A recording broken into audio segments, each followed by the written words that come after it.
Hi everyone, welcome to the video on inflation. Let's get into it. Okay, so what is inflation? We'll start with the definition. Inflation is the sustained increase in the general or average prices over time. That's an important definition that you're going to need to know, and as important as that is the target that the Australian economy has, which is 2%, 2 to 3% increase in the average prices over time.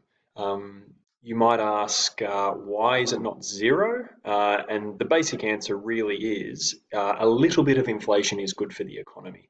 If 0% inflation was the goal of the economy, then the other goals would have to be really struggling. There's not going to be a lot of GDP growth and therefore demand inflation, which we're going to talk about in a little bit.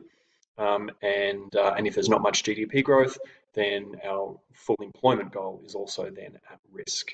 So the reason why we like a little bit of inflation is it helps us achieve the other goals. So you could argue it's almost one of the most important goals we have. All right, so let's go into the two causes of inflation because it can cause a little bit of confusion, and I thought I'd split these out for you. Okay, so we're starting with demand inflation. Now, as the name suggests, this is due to the behavior of consumers in the economy. All right, and the consumers in the economy, their transactions are recorded with the aggregate demand equation.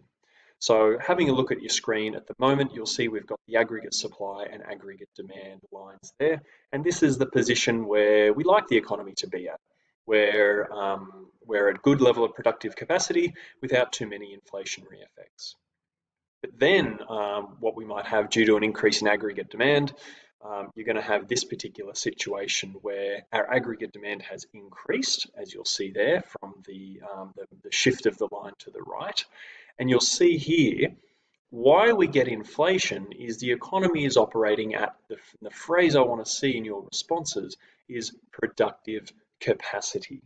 All right, now that's why the aggregate supply line shoots up right at the end there, because the economy is essentially working at full capacity. There's no spare labor resources, there's no spare capital resources, and there's no spare natural resources. And so as a result, the competition for resources jacks the prices up of everything in the economy. All right, so the line I want you to use in your responses of demand inflation, as you'll see down on the bottom right-hand corner, is widespread shortages from excessive demand increase prices across the economy. Okay, so as you know from our market studies, when there are shortages, the way the market corrects that is by increasing price, and that on an aggregate level is what's going on here. So that is demand inflation, which is demand caused by the economy essentially reaching productive capacity due to an increase in the overall demand levels of the economy. But that's not the only reason prices increase. Quite often we'll have this concept called cost inflation. Now, this one's a little bit trickier because it doesn't have the word supply in the name, but if demand inflation relates to the behavior of consumers and the aggregate demand, well, cost inflation then is the other side of the coin. Yeah, this is due to the behavior of what's happening on the supply side of the economy. So again, here you'll see on the chart, this is both the green lines in here, but looking at that right-hand aggregate supply line first, this is kind of the good position for the economy. But then due to a change in unfavorable supply conditions, you'll have a shift of the aggregate supply curve to the left. This could be caused by an increase in the cost of production, unfavorable climatic conditions, any of those aggregate supply factors, which will actually decrease the aggregate supply. And as a result here, with all levels, all times that the aggregate supply falls in the economy, we're going to see an increase in the cost of production. Okay, and that's one of the main drivers behind changes to aggregate supply, as you know, through ability and willingness. So here what we have when we see the aggregate supply curve shift to the left is we've got a market condition where the cost of production has actually increased. And as you know, suppliers like to maintain their profit margins, and so as a result, they pass on these increases in cost in the form of higher prices. And down the bottom right-hand corner of the screen there, again, that's the sentence I want to see in your responses. And just take note of the difference between the words price and cost.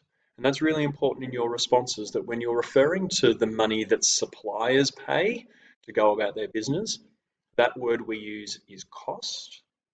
And then when we're talking about the money that consumers hand over, that is the price.